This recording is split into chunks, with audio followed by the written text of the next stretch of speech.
Hey guys, so I just want to have a quick little chat about parallelism. Parallelism is a big deal. A lot of times people will associate that word like with parallel lines or something like that with math, which makes sense because it is going to tie into the same kind of concept when we're talking grammatical parallelism. Now, if you're looking at like literary parallelism, that's a whole different thing.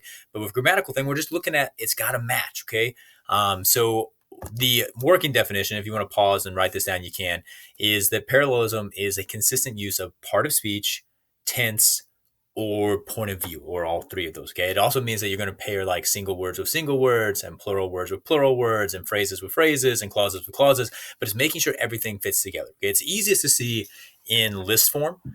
So if I have like, I like running, dancing, and singing, like you see like that ing, even if you don't know what tense that is, you kind of hear, but it sounds the same. Please grab a knife, stick, marshmallow, like three nouns putting together. The weather looks dreary, dark, and damp. It doesn't have to be a list of three things, but it is nice to kind of see it there and how it's balanced. Okay. So if you look at this, next sentence, like in class, I would say, hey, which one's correct? But I'm just going to show you because I have a 5-minute timer on this thing. So if you look up here, it says Upchurch tried to make the rules understandable, concise, and fair versus Upchurch tried to make understandable rules that were concise and represented fairness. Both are actually okay.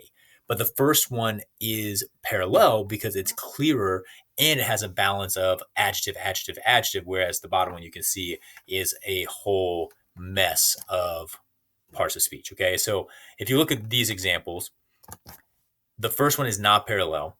The last two are. Okay, the first one says she revels in chocolate, walking under the moonlight, and songs from the 1930s jazz period.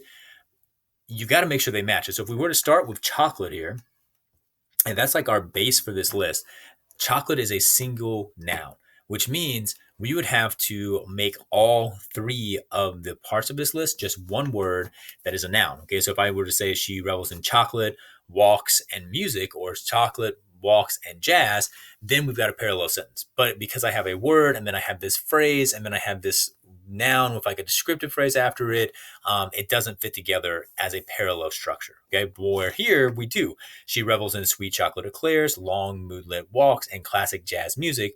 Now we have a list that has adjective, adjective, noun, adjective, adjective, noun, adjective, adjective, noun. Same thing there at the bottom. Okay.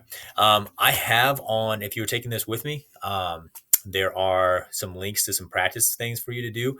And so those links will be live. If you are not taking this with me, you can at least type in that QR code there or the URL code there, and it will actually take you to a good place for some practice as well.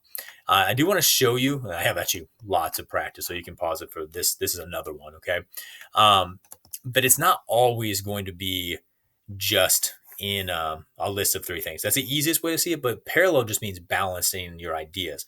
And so when you're using like coordinating conjunctions, which are your fanboys, or correlative conjunctions with like the not only, but also those there, or your comparative words like than or as, you still would use a parallel structure as well. So if you look here, like Emily Dickinson's poetry features the use of dashes and capitalizing common words. So dashes, again, this is a noun, and now we have this capitalizing verb, common words, noun. Okay, so you've got to make sure that it matches. So you could say Emily Dickinson's poetry features the use of dashes and the capitalization of common words. So you have the use of dashes, the capitalization of. You kind of see it still has to be balanced. Okay, Thomas Edison was not only a prolific inventor but also was successful.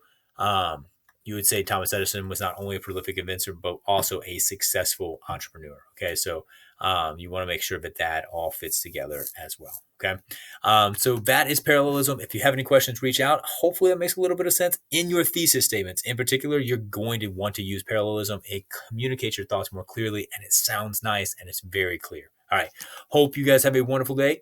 Merry Christmas.